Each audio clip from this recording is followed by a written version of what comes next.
All right, back for round number two. Ryan, welcome to the show, man. I'm excited to have you here. I'm excited to be here. I really appreciate you having me back. For those listeners who don't know, just give them a little bit of background medically. Like, where'd you start? And I love where you're at now. So we got to talk about that a little bit too.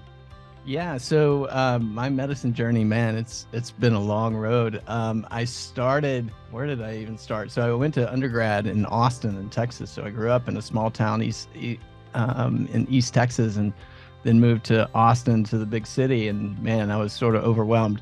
And as I was, going through the education process, I went to Galveston from there, and then ended up in Houston to do my training in ear, nose, and throat. It's called otolaryngology, so ear, nose, and throat in Latin. But anyway, went through that whole process. We were actually training in the biggest or the busiest trauma center in the world. And then, I was a third-year resident out of 5, and I was looking through a journal, and the back page was 𝗘𝘀𝘁𝗁 and do ENT.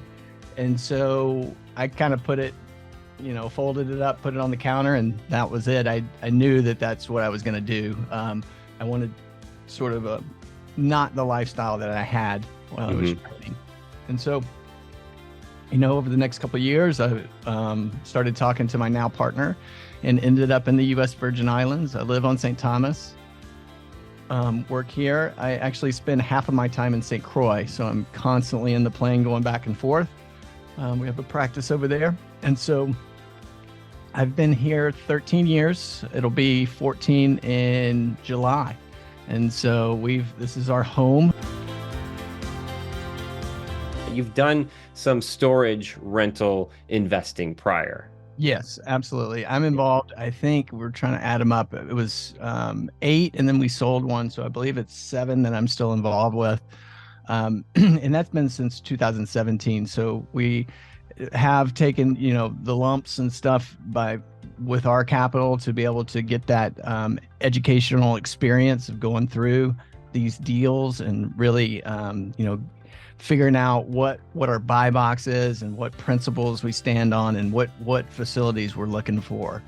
And so, if we hadn't had that experience, I don't know that I would be comfortable taking on investors, but it's definitely time. We're definitely ready. We have the resources, we have the people behind us. So when there's questions that come up that we can't answer, we have places to go to.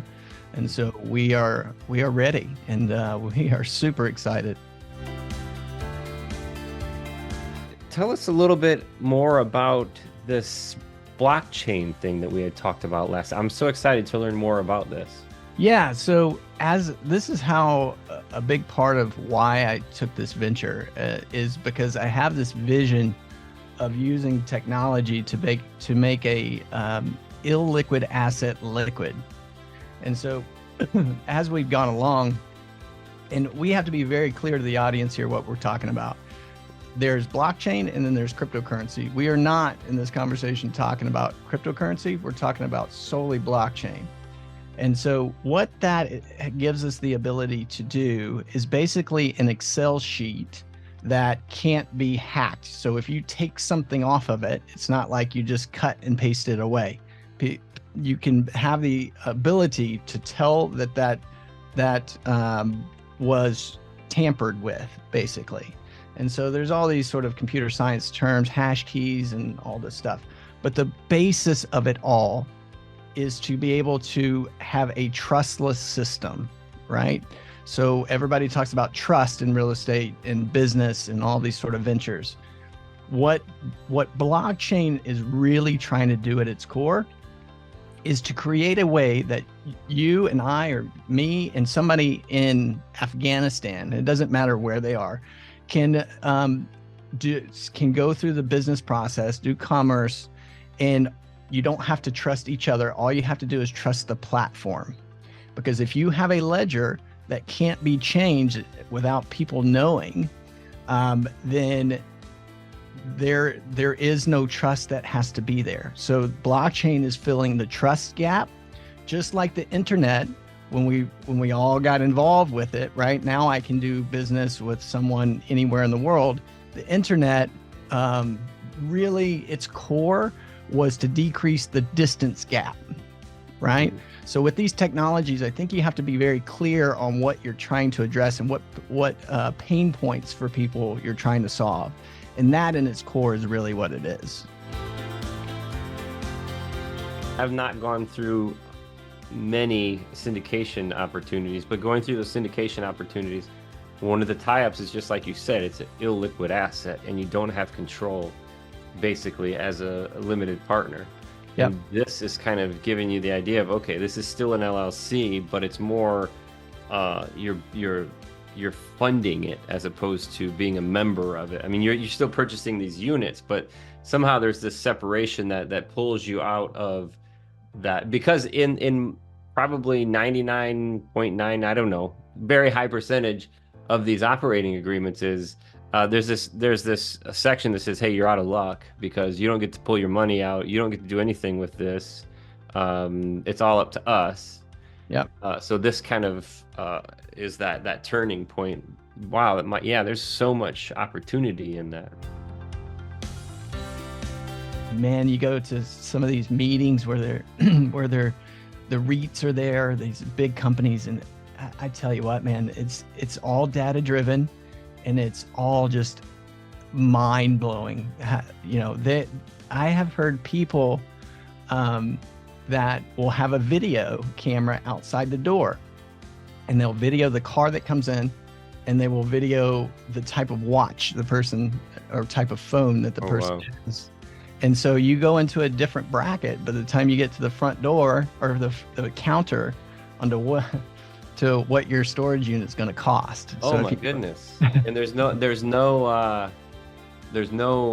regulations on any of that either. No. So you have an Apple Watch, you go into your own category. And I think it's a good lesson for both your audience and my audience, for that matter, to understand that, you know, this is happening, and it can't be just in storage. Right. So these cameras basically assess a potential user or client, and that drives the cost of what they would pay for the storage. Yeah. Wow, just making a note of that. Wow, I never even thought about something like that. And that's in real time. So is there like AI driven? Like that's real fast. Yeah. Yeah. Huh. Wow. It's all going more to AI driven, right? I mean, right.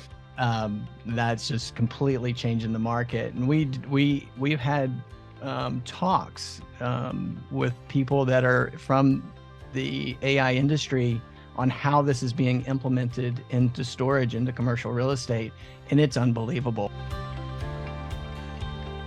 I had a meeting not too long ago with an incredible mentor. I would call him a mentor of mine. He said, Ryan, listen, you want to know how you become successful? I said, yeah, absolutely. He said, Tell me. yeah. He said, leave some meat on the bone. Yeah. Leave some meat on the bone, because in that way, people are going to want to do deals with you, right? And you're going to do a lot more deals. And with that, it's going to come a lot more capital. So always leave a meat on the bone. And he's like, it doesn't have to be a little bit. You're going to get your fair share, right? What you are doing is not doing deals. You're building relationships with people, right? You're spreading that, your reputation. And so I really took that to heart. I think it was probably one of the best pieces of advice that I've received. But yeah, it was super cool. Yeah, I think that aligns with delayed gratitude, because in so much, and I mean, for me, probably like a lot of other people, when we first get into real estate, especially when that's all we do is just real estate, it's like that's what's putting food on my table, and it's like that human nature just to grab. And, you know, I've heard it called many times cash grab. And, you know, when we set up, especially on the acquisition side as general partners or operators, there's this opportunity to do this kind of thing. But I think that's a great and amazing, and I wrote it down. Hopefully the listeners had the ability to write it down too. We're not doing deals, we're building relationships. And Yeah. leaving that meat on the bone gives us the ability to pay it forward, right? Oh, absolutely. Absolutely.